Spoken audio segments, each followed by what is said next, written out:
Пока мы ехали в автобусе, их, я имею в виду людей местных, было очень много. Они все что-то кричали, каждый что-то хотел.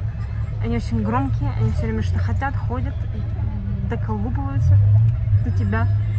И это сложно, потому что хочется остаться в покое. Спокойно, просто вот в тишине, чтобы никто не трогал. Можно так, пожалуйста? Но меня не трогал. Ну какой вакуум? Зашел чувак, даже читал рэп, пел. Короче, все что-то хотят. Они мы уж- громкие. Вот зачем?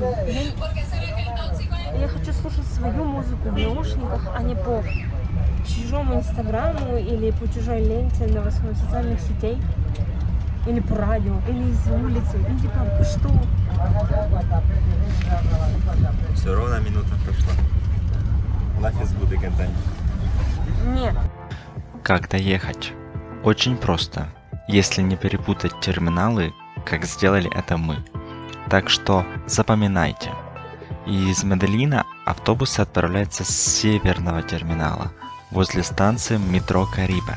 Автобусы ходят каждый час, поэтому билет можно легко купить в кассе перед ближайшим выездом. Цена где-то $4. Несмотря на относительно короткое расстояние в 77 километров, путь может занять от 2 часов из-за холмов и постоянных остановок. Вам нужно выйти на остановке Эль-Пеньоль, что в 15 минутах от конечной станции Гуатапе. Дальше можно насладиться мороженым и пройтись еще 10 минут к самому камню. Если не хотите идти, внизу вас уже ждут водители тук-туков, готовые подвезти вас к самой кассе за скромные чаевые. Почти наверху. И вход сюда стоит 20 тысяч. Для Колумбии достаточно много. У нас не было налички, поэтому была маленькая проблема с тем, чтобы найти наличку. Но мы уже, вау, почти наверху. 475. Всего 549. Еще немножко. Еще 100. Подниматься не так уж и сложно, если честно. Мне лично. 500. Пока поднимаюсь, есть время рассказать. Это скала Монолит высотой 200 метров. И у нее есть хозяин. Как, не знаю, как у собаки есть хозяин. У телефона есть хозяин. В этой горы есть хозяин. И он сам обустроил всю инфраструктуру, парковочные места, и решил, что будет брать 20 тысяч песо за входной билет. И он понял, что вау, такая изюминка здесь стоит. Можно сделать деньги. Ну, бизнесмен, как еще его можно назвать. А, еще видите, сколько воды. Это все затоплено. Ну и кто бы не хотел сюда прилететь на вертолете, а? Посмотреть на всю эту красоту с высоты птичьего полета. Эта территория, она вся была затоплена, потому что власти, как всегда, хотели построить гидроэлектростанцию, насколько я понимаю, или какую-то там дамбу. И все было затоплено. Хуан, ты устал? Я много устал. Я очень устал. Очень. 600? Я думал, что будет меньше. Всего 549. 549. Вот и все люди.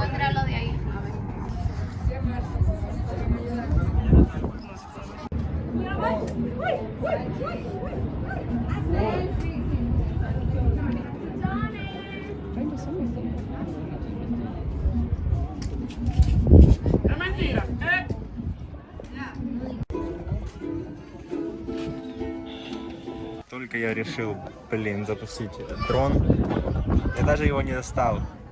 И поэтому микрофон сказал, ну нельзя летать на дроне. А потом говорю, да здесь же знака нет, здесь даже нету знака, нет, здесь есть знак. Блин, капец. Может получится запустить дрон с земли, но здесь нельзя. Почему так? Наверное, все это из-за этих вот.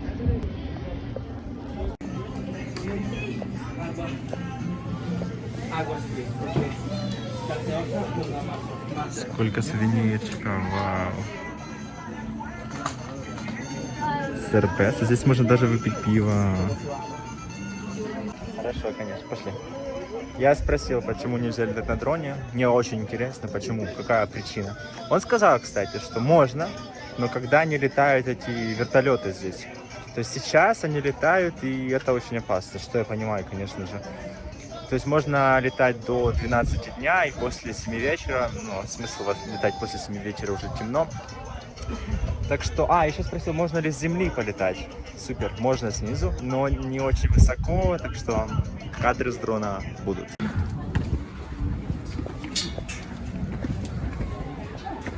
Вау.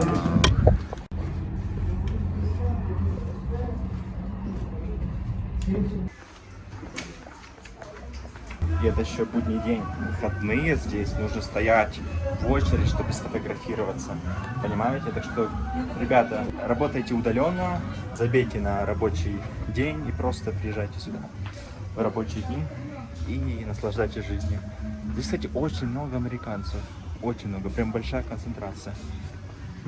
Может, они отсюда с моря приезжают. Это человек, который первым залез на эту скалу в 50-м году прошлого века. То есть сюда впервые залезли всего лишь 60 лет назад. Вау. Но она огромная, она больше, чем кажется.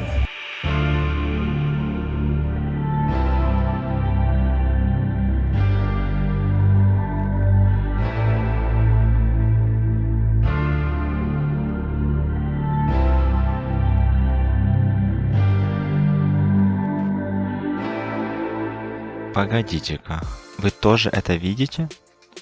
Вот с этого ракурса лучше видно. Две белые буквы, или может быть это число 61? Дело в том, что в 1987 году мэрия города Гуатапе решила написать на этом самом камне название города размером 30 на 10 метров.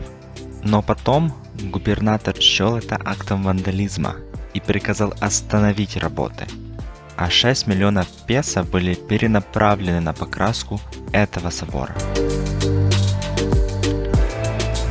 Да, я полетел, через 3 минуты прибежал охранник и сказал, что все, пока, нельзя. Все, мы посетили эту красоту, готовы идти в другой город, в исторический центр города Гуатапе. Но сначала нужно пройти 3 километра по такой вот дороге. Если вы не хотите или у вас нет времени идти, можете воспользоваться тук-туком, и уже через 5 минут увидите уникальную отделку зданий. Город известен особенным экстерьером архитектуры. Его можно заметить практически на всех домах и магазинах. В большинстве случаев манера украшения здания зависит от профессии владельца.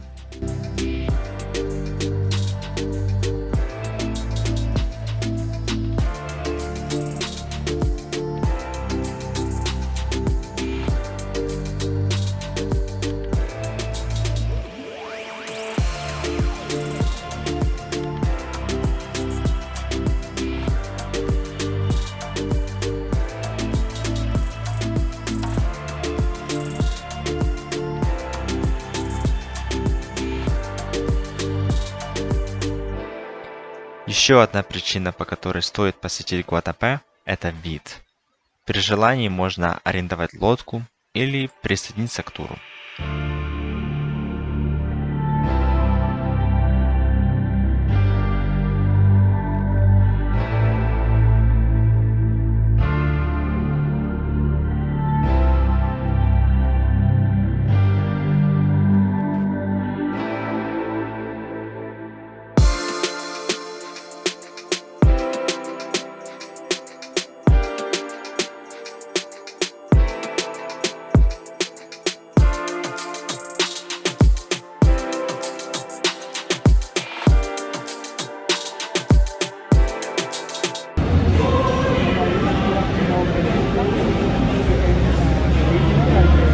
Мы уже в Медельине, на трамвае едем домой. Здесь играет какая-то коммунистическая песня. Хуан сказал, что она играет здесь каждый день. Спасибо, что были с нами. Мы это сделали. Едем домой спать. Был длинный день. Да? Есть испытания.